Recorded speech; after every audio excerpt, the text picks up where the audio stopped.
Good morning students, कैसे हैं आप सभी। आई होप कि आप लोग अपनी वेकेशन एंजॉय कर रहे होंगे, लेकिन इंजॉयमेंट के साथ साथ हम लोग अपनी स्टडीज़ को भी कंटिन्यू कर रहे होंगे। ठीक है, तो आज का हमारा टॉपिक रहेगा बिजनेस स्टडीज़ में। टॉपिक का नाम होगा marketing and it's philosophies.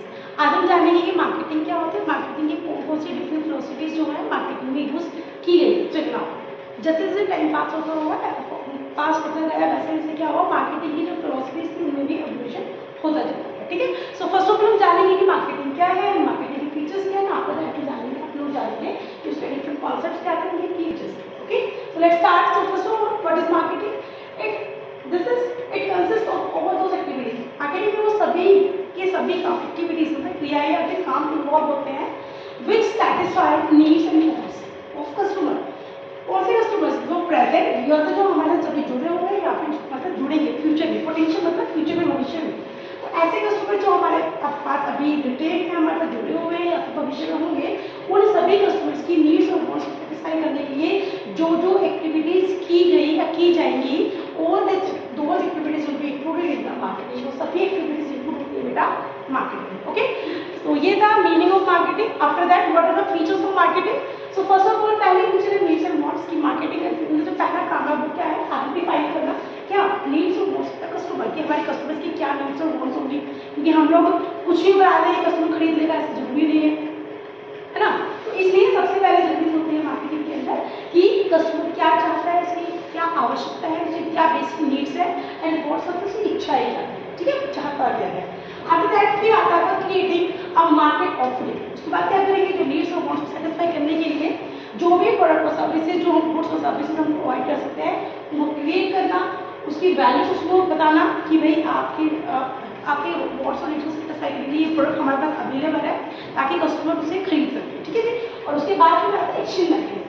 Exchange mechanism में क्या होता है कि एक तरफ सेलर ऑफर कर रहा है प्रोडक्ट को कस्टमर को, तो ऑन द अदर एंड जो कस्टमर होता है वो भी क्या करेगा बेटा, उनको मनी पे कर रहा है। This is exchange mechanism. ठीक है, तो उसके बाद फिर आते हैं टेक्निकल कंसेप्ट। जो मार्केटिंग की फिलॉसफीज थी उनमें भी वो सारी चीज़ें आते चले गए और कुल मिलाकर हमारे पास फिलहाल ये 5 फिलॉसफीज है। सबसे पहले अगर इंडस्ट्रियल रिवोल्यूशन हुआ दुनिया के अंदर, तो पहली फिलॉसफी जो इवॉल्व होती है दैट इज प्रोडक्शन और production. What is the production philosophy, production concept. इसके अंदर माना गया है कि प्रॉफिट मैक्सिमाइजेशन करना है। ऑब्वियसली बात है, बिजनेस आप कर रहे हैं तो प्रॉफिट मैक्सिमाइजेशन ही है, कुछ सोसाइटी करना नहीं है हम लोगों को। तो प्रॉफिट मैक्सिमाइजेशन थ्रू द और by producing at large scale. जो क्वांटिटी हमें प्रोड्यूस करनी है प्रोडक्ट की, वो कैसे करनी है, लार्ज क्वांटिटी में, और focus reducing the per unit cost. उस जो गुड्स हम बना रहे हैं, जो कमोडिटी हम बना रहे हैं, पर यूनिट जो कॉस्ट है उसको रिड्यूस करना। इस तरीके से क्या होगा, प्रॉफिट को मैक्सिमाइज कर सकते हैं। ये थी मार्केटिंग की पहली फिलॉसफी जब इंडस्ट्रियल रेवोल्यूशन हुआ। ठीक है जी। उसके बाद physical philosophy that is the product concept और the production philosophy. In the first thing what is the motive? According to this philosophy, profit maximized by over quality features and performance based rules. क्या था कि product philosophy के अंदर focus किया गया product की quality, उसके परफॉर्मेंस, उसके फीचर, और उसके बेसिस पर अपने बिजनेस की जो प्रॉफिट्स है उनको मैक्सिमाइज करना। आफ्टर दैट बेटा थर्ड फिलॉसफी इवॉल्व होती है रिसेंटली कुछ टाइम के अंदर, सेलिंग कॉन्सेप्ट और सेलिंग फिलॉसफी। इस फिलॉसफी में क्या था, कस्टमर को पहुंचता, कस्टमर नहीं खरीदेगा, हमें कस्टमर तक पहुंचना होगा, हमें कस्टमर को खरीदने के लिए मजबूर करना होगा। कैसे, बाय एग्रेसिव सेलिंग। हमें एग्रेसिव सेलिंग करनी होगी, हमें कन्विंस करना पड़ेगा कस्टमर को कि वो प्रोडक्ट को खरीदे। होता है हम लोग कई बार जाते हैं कि खरीदने कुछ और रहे मॉल के अंदर, खरीदते कुछ और लेके आते हैं, क्योंकि कुछ ऐसे ऑफर्स वहाँ पर दिए जाते हैं लोगों को अट्रैक्ट करने के लिए, कस्टमर से खरीदने के लिए मजबूर हो ही जाता है। ये एक कॉन्सेप्ट है आपका सेलिंग प्रोसेस का जो वहाँ पर यूज होता है। एक है कि एग्रेसिव सेलिंग ना प्रमोशनल एफर्ट्स, अलग अलग टाइप के promotional efforts like discount offer कर दिया, फ्री गिफ्टिंग का कर दिया, है ना, वो डिफरेंट तरीके होते हैं, वो अप्लाई करके क्या करेंगे बेटा, जो सेल्स को इंक्रीज, सेल को इंक्रीज करेगा। ठीक है जी।